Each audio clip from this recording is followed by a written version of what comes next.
¿Qué harían si a su hermano lo suplantara un monstruo? En esta ocasión leímos el cuento de Luciano Lamberti, La canción que cantábamos todos los días. Un cuento muy inquietante propio del terror argentino. En este video hablaremos del autor, del cuento y del papel del terror latinoamericano en la literatura contemporánea. Así que si les gustan estos videos, suscríbanse ahora mismo, déjenme un like y también comentarios. Y si quieren apoyarme, también pueden ir al sistema de membresías. Pero no le demos más vueltas y vamos al club de lectura. Al viajador. Ok, entonces vamos a empezar con el primer cuento de la noche. Luciano Lamberti.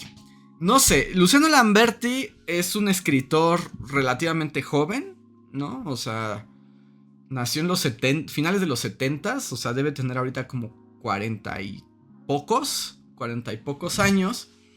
Y ya tiene varios premios, tiene varios libros y un poco está subido ahorita. Él desde el principio escribió cuentos de terror, él es argentino. Él escribió cuentos de terror desde el principio y digamos que al principio pues había sido como un escritor no menor por calidad sino por el género, ¿no? Pero en Argentina, y ya lo comentamos un poco la vez pasada, ahorita hay un boom del terror argentino, ¿no? Que son como los abanderados del terror latinoamericano. Y todo principalmente por Mariana Enríquez. Que Mariana Enríquez es otra escritora también como de esa misma edad, más o menos. Y que podríamos decir ahorita que Mariana Enríquez es probablemente la escritora más conocida y exitosa de Argentina, sin duda. Y probablemente de América Latina al día de hoy. Por lo menos la más conocida. No hablemos nuevamente de calidades literarias, porque eso, digamos, es por otro lado.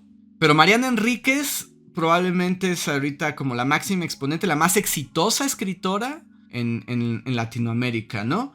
Y Mariana Enríquez escribe terror. Entonces, junto con Mariana Enríquez, como abanderada, como que hubo un redescubrimiento del terror argentino, que además es muy particular, ahorita hablaremos, pero tiene un feeling muy particular el terror argentino, ¿no?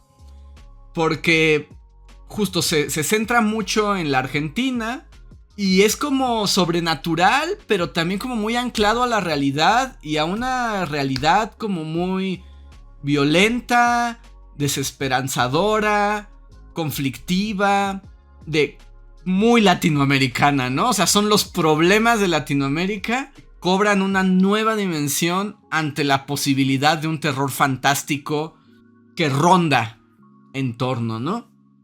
Entonces Mariana Enríquez encabeza este movimiento. No es que es un movimiento estructurado como fue el boom, por ejemplo, sino simplemente ella se vuelve muy famosa. Sus libros empiezan a editar y reeditar en español y en un montón de idiomas. Pero a eso hizo como que muchos lectores y muchas editoriales voltearan a ver a otros argentinos que también escriben terror. Y Luciano Lamberti es uno de ellos, ¿no? Tiene varias novelas, tiene varios libros de cuentos también. De hecho, estaba viendo hace poquito, ganó un premio por una novela nueva. Entonces como que está en su momento. El dude le gusta el terror desde siempre. Se inspira, bueno, como que dice que su inspiración fue un poco Bradbury, Quiroga, ya saben, como clásicos. Y él lo que dice es que él cuando empezó a escribir de terror, como que todos le hacían el feo y luego hubo este boom y es como, y ahora resulta que todos quieren leerlo, ¿no? Y el cuento que leímos es parte de un libro que se llama El oro que podía adivinar el futuro, que es una colección de cuentos de terror y ciencia ficción, ¿no? Entonces está en ese espectro. Y el cuento que leímos, yo llegué a él precisamente porque Mariana Enríquez recomendó ese cuerpo de Lamberti, la canción que cantábamos todos los días. Tecolote dice, casualmente vi una película argentina de terror que puede caber en esa descripción. Se llama Las noches son de los monstruos. Me recordó a Ginger Snaps. Sí, no, hay toda una postura del terror argentino. Pero bueno, entonces, este cuento es un cuento breve, en realidad. Y aquí va un poco como la sinopsis. ¿Y qué nos da miedo de este cuento? Esa es la pregunta, chat. Díganme, ¿qué es lo que da miedo de este cuento? Pero esta es la historia de un personaje que en realidad no tiene nombre. Y de hecho los personajes no tienen nombre, ¿no? O sea, son yo, el hermano, el papá y la mamá, ¿no? No tienen un nombre.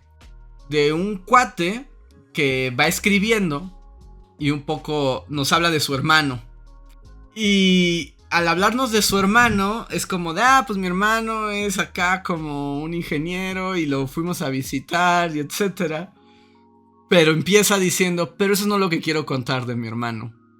Y básicamente lo que nos pone, y aquí empiezan los spoilers, pero es una historia como de doppelgangers, ¿no?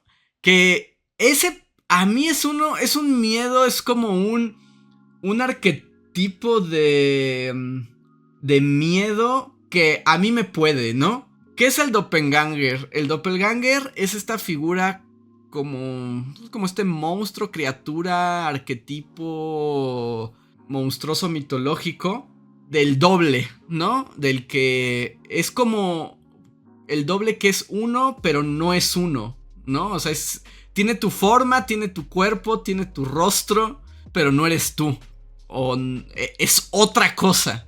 Y el cuento juega de eso. ¿De qué trata? El narrador nos cuenta que tuvo un hermano que no era su hermano. Básicamente lo que nos cuenta es cómo su hermano fue reemplazado por una cosa. Una cosa que se veía como su hermano, pero no era su hermano.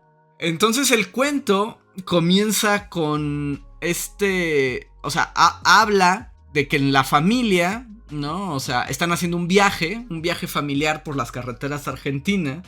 Y en su camino deciden detenerse en la carretera, en lo que llaman como un asado, como hacer que no sé exactamente, yo me lo imagino que es como, pues se paran como en un lugar de camping, ¿no?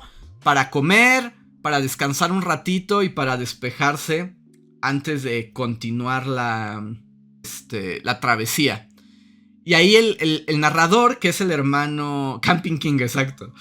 El narrador, que es el hermano pequeño, cuenta cómo sus papás se pusieron ahí, en unas hamacas. Él se puso a leer, unas revistas, unos cómics. Y el hermano grande, que es como adolescente en ese momento, tiene como 15 años, que además hablan que es como... Pues está como en esa onda, soy adolescente y tengo la vida por delante, y tiene como mucho ímpetu y es muy alegre y etcétera. Se pone a dar vueltas, ¿no? Se pone a dar vueltas por ahí y de repente lo pierden de vista. Y hay un bosquecillo al que llaman el bosquecillo. Y el narrador nos dice que este bosquecillo es un lugar como bastante desagradable, porque cuando te asomas en él, pues te das cuenta que sí es un bosque porque tiene árboles, pero en realidad es casi como un lote baldío donde la gente va tirando ahí y hay basura y hay perros y alimañas y botellas rotas, ¿no? Es ahí como una especie de vertedero donde la gente arroja y pues que parece que hay cosas ahí, ¿no? Pero pues nunca sabes. Y entonces como que de pronto no encuentran al hermano mayor, que ya me corrigieron que tiene 16 años. No lo encuentran y... ¿Dónde está? La mamá se pone un poco loca. ¿Dónde está el hijo? Porque además como que la mamá tiene una relación particular con el hijo mayor. Y de repente pues lo ven salir del bosquecillo con sus audífonos y como lo vieron entrar. Y en ese momento como es de ya vámonos, pues, tenemos que continuar el viaje. Los papás como que nada más los trepan al coche. Pero en ese momento el hermano chico dice... Este güey no es mi hermano. Y eso es como muy creepy. Eso es como muy creepy. Porque se ve como su hermano, es su hermano, responde como su hermano, pero hay algo casi algo casi como animal, como una especie de intuición animal que le dice, este no es mi hermano y está bien creepy y está bien raro y me da miedo, y como que empieza a sentir rechazo por él automáticamente y no se lo explica. Pero pues continúan en ese momento, parecería que ahí queda. Pero la historia va de cómo los siguientes días, como el siguiente tiempo, todos se empiezan a dar cuenta que esa cosa no es el hermano. O sea, esa cosa no es el hermano. Y todos se empiezan a friquear. Pero todos se empiezan a friquear. O sea, los papás se friquean, los amigos se friquean, la familia se friquean. Porque todos intuyen que hay algo que no está bien con él. Que su personalidad se ve alterada del hermano mayor. Pero tampoco es como que se convierte en un monstruo, ¿no? Simplemente se vuelve como una personalidad como muy neutra.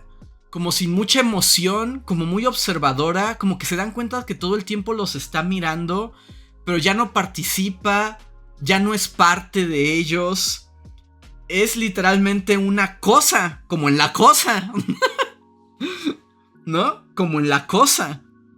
Y las cosas se van poniendo como mucho más inquietantes, porque pues la vida cotidiana debe continuar con él, ¿no? Justo este impostor tiene unos comportamientos muy raros, ¿no? Por ejemplo, se dan cuenta, y además el hermano pequeño comparte habitación con el hermano grande. Entonces, por ejemplo, él habla de tener sueños, pero el texto no especifica muy bien si los sueños son sueños o más bien es lo que pasa cuando cae la noche. Que lo que pasa es que el hermano mayor a veces simplemente o sea, se queda sentado en la cama, como mirando al vacío. Y de pronto se pone a dar vueltas por la casa, así, sin hacer ruido. Y cuando sus papás o su hermano duerme, como que los observa. O sea, imagínense, o sea, que además eso es otro tropo de mucho terror, ¿no? Estar dormido y que alguien esté parado junto a ti observándote.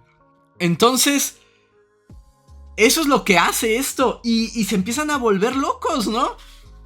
Que un poco también el terror argentino tiene que ver con la locura, ¿no? Como en qué momento el mundo deja de ser real y te lo estás imaginando, y en qué momento te afecta a tu psique, ¿no? Y enloqueces de alguna manera, aunque esa locura no sea necesariamente muy explosiva, simplemente es como de ya no entiendo el mundo es real, lo que veo y lo que siento es verdadero, o estoy enloqueciendo, ¿no? O eso es lo que estoy enloqueciendo. La locura es parte de ambos cuentos y del terror argentino en particular. Entonces, la que empieza ya así, ya a no soportarlo más, es la mamá. La mamá ya no soporta la presencia del hijo. Que, bueno, la presencia del hijo doppelganger, body snatcher, impostor, es tan terrible y tan amenazante y tan repelente que incluso pues la familia se va quedando sola, porque la familia, los amigos que normalmente tienen contacto no soportan estar cerca del hijo mayor, ¿no? No lo soportan, no lo toleran. De hecho, el papá el papá trata de ser un poco menos, o sea, trata de mantener la calma, pero también está preocupado por el hijo menor, ¿no? Y si él dice al hijo menor como, si algo te hace o algo te das cuenta, avisa. Y entonces, de aquí viene ante esta situación, el núcleo familiar se empieza a reducir.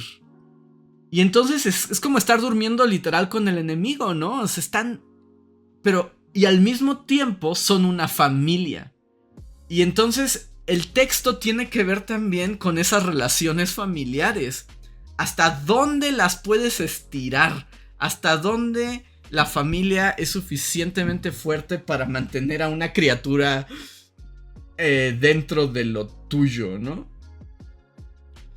Y a eso a eso viene el título del cuento. El título del cuento, que es la canción que cantábamos todos los días. Esto es algo ambiguo, me gustaría saber ustedes qué piensan de esta frase. Pero el narrador habla de que pues lo que les queda es cantar esa canción que se cantan las familias a sí mismas todos los días, ¿no? Yo lo entiendo como la cotidianeidad que hace que una familia sea una familia y a lo que te aferras, ¿no? A lo que te aferras como para que te una. Y tenían que seguir cantando esto incluso con el impostor ahí. Aquí el giro viene cuando la mamá no soporta más, o sea, se deschaveta y apuñala y... porque la mamá tiene sueños donde ve a su verdadero hijo como atrapado en el lodo. Y ella cree que el cuerpo de su hijo fue tomado como por una especie de espíritu del bosque, cosa que lo tiene cautivo, ¿no? Como asume que el verdadero hijo está enterrado dentro de esa criatura. Entonces literalmente dice, no, tú no eres mi hijo, voy a sacar a mi hijo ya de adentro, y lo apuñala. Y obviamente esto hace como esa señora está loca y la meten al manicomio. Y es ese punto, ¿no? También de quién está loco. ¿Está loca ella? Porque en realidad no hay ningún... Porque además también la cosa así como que te vuela el cerebro es que el doppelganger tampoco es que haga algo malo. O sea, es como raro, incómodo y amenazante. Pero... en realidad solo está ahí. Entonces no hay como tampoco una justificación. No es como el body snatcher que literalmente te quiere como poseer, ¿no? Simplemente esa cosa no es humana. O no es la cosa que era antes. Y mal viaja un montón. A la mamá... pero nunca sabes. Entonces a la mamá terminan de meterla al manicomio. Y la familia de alguna manera se desintegra. Porque además también corren al hijo de la familia, ¿no? O sea, dice, su único delito es no tener alma. Exacto, pero imagínate una persona sin alma. Es muy inquietante pensar en algo así. Y luego el cuento tiene ahí como un final medio extraño. No sé qué les haya parecido. Porque expulsan al hermano, no vuelven a saber de él. Siguen visitando a la mamá en el manicomio porque nunca se recupera. Crecen, ¿no? El hijo menor pues vive toda su vida con el padre. Y un día el hijo menor está trabajando y va como en un camión y ve como a un cuate todo mal vestido y así gacho. Y se da cuenta que es su hermano. Pero aquí el doble giro es que ese hermano sí es su hermano. O sea, no es la cosa. Es su hermano de verdad. Y ahí es como un poco ambiguo el final también. En el sentido de que recupera el contacto con su hermano, ¿no? Y su hermano ya tiene una familia y se reencuentran. Pero el asunto es que nunca sabemos si ese hermano es como el hermano doppelganger que ya no tiene al monstruo adentro. O como que es el hermano y se separó. O es otro hermano. O más bien es el hermano doppelganger que ya se adaptó al mundo humano. No queda muy claro. Pero el asunto es que el narrador, en esta dinámica familiar, es como de... y aquí estamos todos ya comiendo con mi hermano poseído o no poseído. Y la neta nadie va a hablar al respecto. Es como, no lo vamos a mencionar, ¿no? O sea, nadie hablará de esto nunca. Y entonces piensas, o al menos así yo lo interpreto, a ver ustedes qué les pareció, pues que la fuerza de la dinámica familiar incluso, o sea, es tan monstruosa en sí misma, ¿no? O sea, en sí misma es monstruosa la idea de familia. Parece incluso más monstruosa que el monstruo. Porque la familia se puede dar cuenta de esa abyección y de esa anomalía y de esa cosa que además es amenazante y de alguna manera resarcirlo por mantener la familia, ¿no? Entonces está bien raro el cuento, pero genera bastantes emociones. Es la zanahoria que hablaba Palahniuk. Ajá, exacto. El doppelganger, el impostor, es la zanahoria de la familia del cuento. Es la zanahoria, exactamente, Terartes. Pero eso es un poco para los que... Un poco de eso se trata, de eso va. Para los que no lo leyeron, es un cuento muy cortito. Súper recomendable. Sí tiene una vibra spooky. O sea, sí cumple un buen cuento para esta temporada. Pero díganme, ¿qué les pareció? ¿Qué les pareció a ustedes? Dentro de unos minutos van a empezar unos anuncios. Entonces, así que levanten la mano en el chat. ¿Quién quiere decir algo? ¿O quién ya me mandó algo y quiere que lo lea? Manifestaos para poder establecer la conversación. Dice Geseos, ¿qué vas, familia? Ándale, exacto. Dicen, el final lo entendieron. El final es lo suficientemente ambiguo para tener distintas cosas, ¿no? Dice Terarte, yo entendí otra cosa en el final. Entendí que seguían visitando a su hermano doppelganger. Pero es que hay una parte donde dice, este sí era mi hermano, el de a de veras. Entonces yo me quedé como, ¿what? Dice Oso, igual, entendí que le vale el hermano verdadero y sigue visitando al hermano sin alma. Dice Big Rose, yo entendí que él es el doble, el que tiene familia y no sé cómo. Porque además tiene familia, además es el único que tiene familia aparte, ¿no? Del núcleo. Dice Otto, es un clásico que la familia tenga sus temas tabú, como el hecho de que tu hermano es una criatura maligna. Dice Wolf, como cuando ya nadie menciona que tus primos se han besado en una fiesta familiar. Gustavo, muchísimas gracias por la resuscripción, bienvenido, ¿cómo estás? Hay mucho ruido, dice, quisiera el recuerdo o deseo de ese otro hermano perdido porque a mí me pareció casi como una visión de su imagen. También, porque es muy raro, muy raro. Vampiro dice, es como una analogía a los secretos familiares de los que nadie habla, pero están ahí moldeando e influyendo la vida de los otros. Sí, como la zanahoria de Palahniuk, exactamente.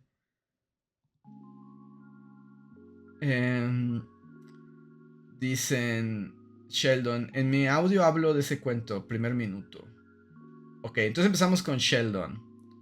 Dice Gustavo, 1 año y justo en el aniversario, no traigo la tarea, perdón, esta semana me destruyó.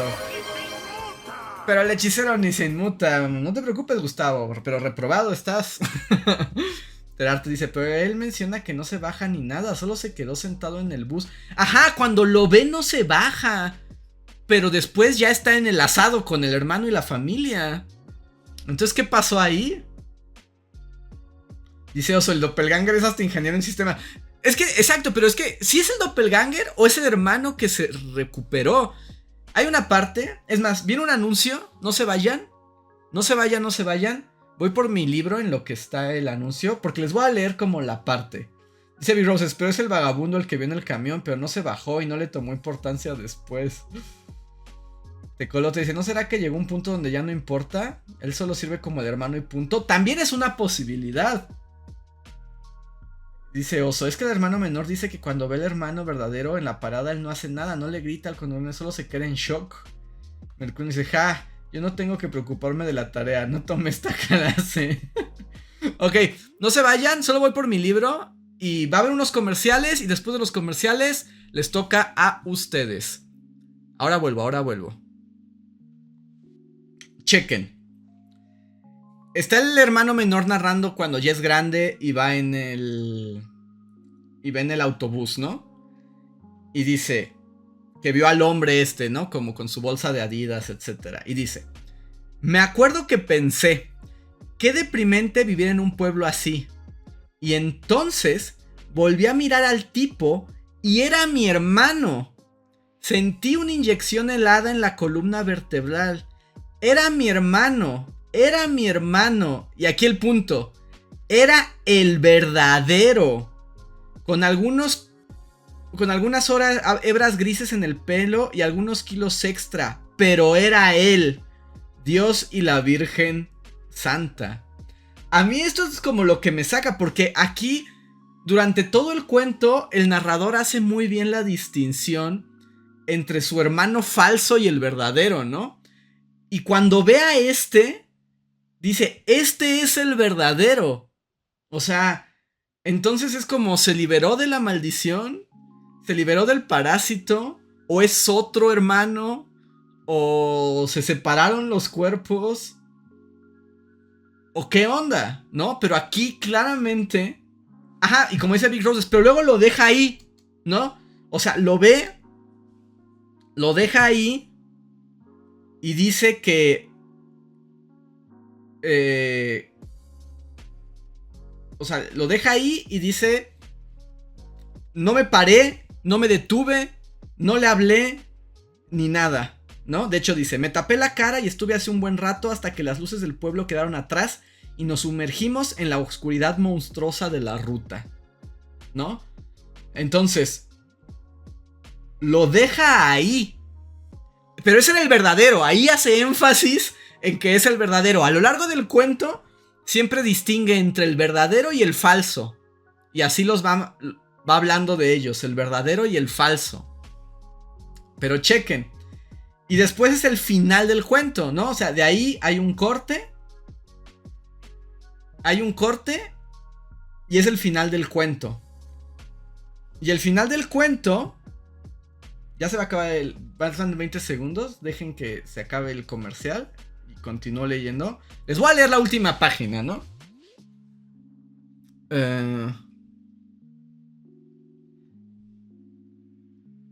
Dices que la mamá soñaba que el... Sí, el verdadero estaba en un pozo. Que no sabemos si es en un pozo real o un pozo dentro del falso. Es que es eso. ¿Qué cosa es el monstruo, no? No sabemos qué cosa es el monstruo. No sabemos si como que le chupó el alma al hermano o literalmente le copió el cuerpo y lo enterró. Y les voy a leer. Después de que dice que vio al hermano verdadero y no le habló, es como corte y dice: ahora estamos sentados en el patio de su casa de las sierras, mi hermano y yo. Chequen que aquí ya no dice mi verdadero hermano o mi falso hermano, ya es su hermano. Y dice: es un domingo cualquiera, un domingo cálido que anuncia la cercanía del verano.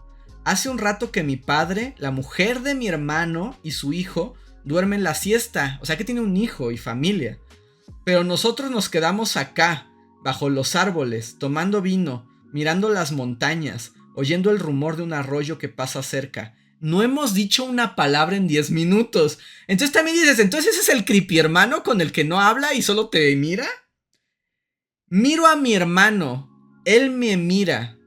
¿Quién sos? Tendría que preguntarle. ¿Quién sos? Pero prefiero no saberlo. Prefiero ir a dormir la siesta con los otros. Después de todo, es mi familia. Y así acaba. Es la zanahoria. El verdadero monstruo es la familia que puede omitir. Entonces, ¿cuáles son sus teorías, chats? ¿Es el hermano verdadero? Hay dos hermanos, el verdadero y el falso. ¿Han decidido convivir con el falso después de que haya visto al verdadero y le hayan vuelto sus recuerdos de la infancia? ¿Qué es? ¿Qué es? Pero bueno, vamos a escucharlos a ustedes. Vamos a empezar por Sheldon.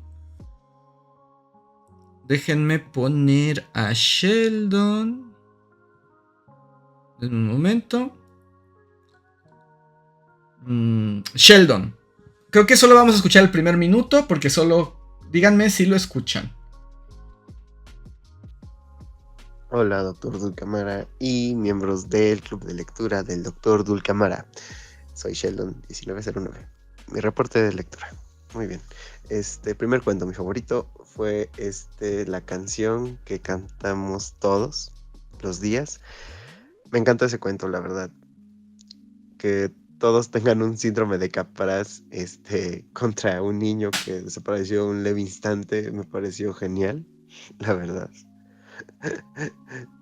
La verdad sí me quedé pensando así como de, ay diablos, pobre niño, está sufriendo.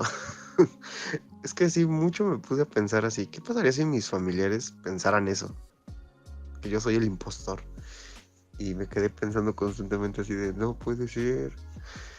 Y todo el tiempo era así como de ver que ese alguien empezó a ahuyentar a todos, sus amigos, su familia. Y me pareció bastante genial, la verdad, en serio. Sí, me puse a pensar muchas cosas. Me encantó el cuento, simplemente eso, o sea, como que diciendo, tengo que vivir con esta loca idea de que mi hermano no es mi hermano. Algo constante y repetible. Algo que él ya hizo su vida, hace todo y todo. Y con uno así con las ganas, ¿tú quién rayos eres? ¿Qué haces aquí? ¿Dónde está mi hermano? Y así, me encantó, la verdad. Sí sentí el terror, el miedo, por si algo pasara, por si asesinara a todos, por cualquier cosa sobre el hermano mayor. Pero al final no pasó. Pero al final, pues, sí quedas con la sensación de, diablos, lo amé. Y el hito de la felicidad me parece. Ok, voy a detenerlo ahí un poco. Pero por ejemplo, Sheldon hace como una interpretación de otro tipo que también es válida. Que es lo que les decía al principio. No hay una prueba de que el niño sea un impostor. Todos lo presienten, pero les digo, es como casi como un rechazo animal. Pero ¿y si no? ¿Y si simplemente es él? Pero han decidido malmirarlo. ¿Y si todos están locos en realidad y él no? Y ahí también podríamos pensar, ¿no? En si esa criatura siente algo. O tal vez sea el hermano mayor, ¿no? Que hasta los doctores le dicen, es solo la adolescencia, amigos. Tal vez solo es otro, ¿no? Entonces es otra posibilidad. Al final todos somos el monstruo, exacto. Tal vez solo el narrador está lúcido. O ni él. Ok, muchas gracias, Sheldon. ¿Alguien más quiere decirme? A ver, no sé si es... tengo aquí de Capibara. Y tengo uno de Terartes. Y hay mucho ruido, me dejó un texto, pero no sé si traes los dos o solo uno. Yo, dice Terartes. Ok, vamos a escuchar la opinión de Terartes de la canción que cantábamos. Este es Terartes. La canción que cantábamos todos los días, de Luciano Lamberti. Y del horror rutinario pasamos al horror kafkiano. O sea, también rutinario, pero con toques cósmicos. Y es que nos han preguntado que tal vez esto es la metamorfosis, pero vista desde el punto de vista de la familia. Al menos desde el principio el ente no me pareció intimidante o violento. Es común como en el cuento describen varias situaciones rutinarias donde el ambiente se siente tenso y pesado y nadie es capaz de cortarlo. Pero el ente tampoco es un ser violento, solo incómodo. Y es que nadie quiere escapar de la rutina por un miedo mayor al ente, las represalias sociales. Y es que, aún sabiendo que teníamos enfrente la otredad en persona, seguimos temiendo más de lo que nuestros congéneres pueden pensar o hacer con nosotros. Ahora, centrándome completamente en el ente y visto desde un punto de vista que planteé al principio de mi opinión, no pude dejar de compartir semejanzas con la forma en que las personas trans, no binarias o cualquiera que no sea parte del canon familia tradicional 2.0 es tratada desde el círculo íntimo y familiar. Puede que el ente no sea más que el hermano. El bosque siempre se ha tratado como un lugar que oculta la maldad. No por nada hay un miedo primordial que tenemos al estar ahí de noche. Pero en lecturas queer también es visto como un lugar donde es bienvenido tu verdadero yo. Tal vez ese día fue la gota que derramó el vaso. Tal vez ese día vio algo que lo cambió todo. Nunca sabes cuándo la verdadera naturaleza te muestra algo que sacude un poco tu forma de ver la vida. Y el resto es la familia rechazando esa otredad del hermano, incluyendo viendo figuras que resoplan y lucen como el hermano que querías y no tuviste. Otra consideración es que realmente existe un ente que reemplazó lugares con el hermano. Pero una parte de mí, tal vez mi aversión al miedo de comunicarnos de forma empática, me hace pensar que el intercambio no fue violento, algo pactado que ambas personas decidieron y tomaron lugar, uno intentando alejarse de su familia por estar harto de ella, y el otro queriendo experimentar algo que probablemente nunca tuvo, ambos buscando su propia felicidad, pero tentativamente fallando en el proceso. Ah, mira, muy interesante, Terartes. O sea, también es otra perspectiva. Es como parecida a la de Sheldon, pero un poco tú la llevas más allá, ¿no? O sea, es como un poco de... ¿Qué tal si el que escapa? O sea, bueno, en estas posibilidades, ¿no? En la que sí hay una criatura mágica, mística que te roba el cuerpo o que te lo copia. La posibilidad de que tal vez escapaste de la familia, ¿no? También. Porque aquí la pregunta es, ¿hay 2 hermanos? O sea, ¿creen que haya 2 hermanos? O sea, que sean 2 cuerpos diferentes. O haya una usurpación. Y también está esta interpretación, ¿no? De simplemente no reconocer al otro como lo que queremos que sea. Y entonces lo rechazas y le apuñalas la cara también. Aquí es como, justo es como crear un lazo empático también hacia el monstruo, ¿no? Muy Frankensteiniano. Pero muy buena perspectiva. Sí, también está esa lectura, que el cuento tiene precisamente esa ambigüedad, ¿no? También que nos permite. Y el hecho de que todo es expectativa, ¿no? O sea, es un cuento de la expectativa. Es como lo que se espera del hermano que sea. Y también hay una expectativa de si ese hermano ya no es el hermano, ¿qué nos va a hacer? ¿No? Pero nunca hay violencia, nunca hay un ataque. La mamá está convencida de que la cosa te consume y es como una especie de parásito. Pero en realidad tampoco en ningún momento se demuestra. Y en caso de que esta criatura, o sea, luego cuando se separa de la familia, también él forma la suya. Es como el único, también si lo piensan, el único que sigue con su vida, el único que caminó hacia adelante, move on, el único que no se quedó atrapado en el horror, es el hermano Doppelganger, ¿no? Es el único que continuó su vida, los demás se quedaron atrapados, la mamá en su locura y el papá y el hermano chico como en esa isla reducida, ¿no? Y vacía, entonces, ¿quién es el monstruo verdadero, amigos? ¿Quién es el monstruo? A ver, voy a leer. ¿Hay mucho ruido o capibara? ¿Alguno de ustedes está aquí? ¿Desea que lea su interpretación? Ese Mercurio en el capitalismo. Él siempre gana, no importa si eres monstruo, humano o lo que sea. Tus círculos son puros panistas, pero si no terminarás alejado. ¿Nani?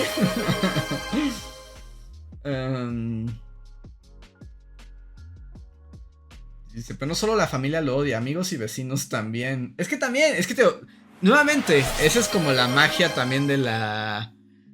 Gracias, Luis, hidratación. Esa es la magia de la literatura. Hay un margen de interpretación. Es decir, el cuento nos cuenta lo que nos cuenta y a partir de ahí podemos construir, ¿no? No podemos tampoco inventarnos cosas, pero hay suficiente como para buscarle un sentido. A ver, entonces tengo aquí capibara y luego hay mucho ruido. Ok, capibara. Les voy a dar un poco la espalda para que alcance a leer. Capibara, dice.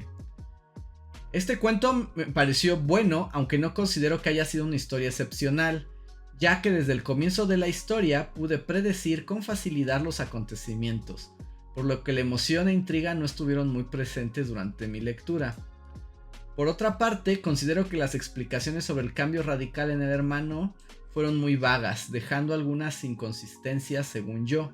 Por ejemplo, la madre menciona que fue poseído por un espíritu que vive en la madera de los árboles, pero al inicio del cuento menciona que su hermano es ingeniero en sistemas, lo cual me parece chistoso, ya que como demonio alguien que es poseído por un espíritu puede llegar a tener suficiente conocimiento para ser ingeniero. Pues tampoco hay que subestimar a los espíritus, tal vez el espíritu es más humano, ¿no? Por otro lado, me pareció buena la redacción del cuento, haciendo algunos cambios entre la narración omnisciente y uno de Tomás. ¿Se llamaba Tomás? No me di cuenta que se llamaba Tomás. Y uno de otro diálogo. Como conclusión final, considero que en un buen cuento para leer en tiempo libre, recomiendo leerlo mientras escuchas música. Muchas gracias por leer mi comentario. Muchas gracias a ti, capibara. Pero sí, en esa ambigüedad es donde queda toda, ¿no? Es el espíritu ingeniero. Exacto, es el feto ingeniero. Espíritu del bosque, ¿no? Dice Gustavo, capibara escribe muy bien. Sí, tiene 15 años. Les digo que luego escribe mejor que varios de mis alumnos. Es que ese espíritu sí chambea. Sí, es una posibilidad. A ver, ahora voy a leer el comentario de... Hay mucho ruido. Ay, ¿dónde está? Ah, chis, aquí. Hay mucho ruido, nos dice. Este cuento me gustó más que el anterior. Bueno, que ahorita hablaremos de Tsutsui. En primer lugar, me pareció una buena elección para contrastar la felicidad y el miedo a la tristeza o la locura, o simplemente todas esas emociones o cambios de comportamiento que son opuestos a la felicidad. De una manera interesante, el autor logra que el personaje concentre tanto misterio por el cambio de comportamiento que ha tenido, que en serio hace que como lectora genere miedo. Pero sobre todo, al mencionar la obsesión que tenía la madre por saber qué ocurría con su hijo y no lograr cambiarlo, ella enloquece, como si su mayor temor tomara forma en ella. Exacto, también hay una necesidad de cambiar a la criatura, espíritu, hermano poseído o simplemente adolescente. ¿No? Por eso les preguntaba al principio, ¿qué son las cosas que nos dan miedo? O sea, este cuento cae en la categoría de lo que es el doble, ¿no? Miedo al doble, ¿no? Miedo al impostor. Pero, ¿por qué nos da miedo eso? Es porque no lo podemos controlar, porque rompe nuestras nociones de normalidad, con nuestros estándares, con nuestras expectativas del otro, ¿no? Y el cuento sin duda también tiene que ver la locura, ¿no? O sea, sí hay un momento de locura, de cuando dices, esto es real, esto no es real. ¿Qué pasa? Mi percepción de las cosas no es lo que yo creía, o no puedo confiar en esa percepción de las cosas. Eso es la locura, no estar seguro que lo que percibes y piensas sea la realidad. Y un poco la figura del impostor libera esto, ¿no? Libera este asunto. Pero entonces, muy interesante encuentro de Lamberti. ¿Alguien quiere decir algo más? ¿Alguien quiere como marcar? Subráyenlo. Pónganlo. Creo, bueno, no sé si... en el Discord ya no tengo... Tengo de Wolf un audio, pero no sé, Wolf... Ah, no sé, no es un audio, es un texto. Déjenme checar si trae. No, es de Tsutsui. Ok. Entonces ahorita hablamos de eso. Entonces, el doble, el impostor. Imagínense que a mí me da miedo pensar. O sea, ya sin ponernos tan empáticos, sino poniéndonos así como directos con la posibilidad de un monstruo así. A mí algo así sí me aterraría, ¿no? Imagínate que alguien que conoces, que tú quieres mucho, que tienes una relación, que sabes quién es, un día aparece frente a ti y es la misma persona, pero sabes que no es la misma. O sea, es el body snatcher. Eso a mí, en lo particular, me malviaja muchísimo. Pero así, muchísimo. Imagínense que un día se levantan y van a ver a su mamá, y su mamá es igual a su mamá, pero no es su mamá. Y ustedes saben que no es su mamá. De hecho, una de las primeras cosas que dice el hermano menor, que a mí es como de, ay, hasta escalofríos me da, es cuando se sube el hermano y como que hace un movimiento así con la mano, con el... Y que dice, ese movimiento no es propio de mi hermano. O sea, mi hermano no se mueve así. Y poder detectar que existe eso, sí me inquieta. Es Uncanny Valley, amigos. Me malviaja un montón. Dice Sheldon, para agregar, una vez sí sufrí un rechazo hace una vez y fue de miedo. Donde trabajo hay muchos perros. Pues ya estaba en las horas de entrada, saludé a todos y los perros también, pero sucedió algo extraño. Un perro me empezó a ladrar y a gruñir. Después todos los perros me rodearon y pensé que me morderían. Tenía 6 perros pastores alemanes. Qué raro, ¿no? Porque ahí te sientes que tú eres el extraño, ¿no? Tú eres el monstruo de alguna manera. Dice Wolf, a mi familia sí le ha pasado, pero han visto a familiares muertos. Oso, pero como espíritus y así. Dice Oso, eso me ha pasado con familiares y amigos que se han ido al extranjero.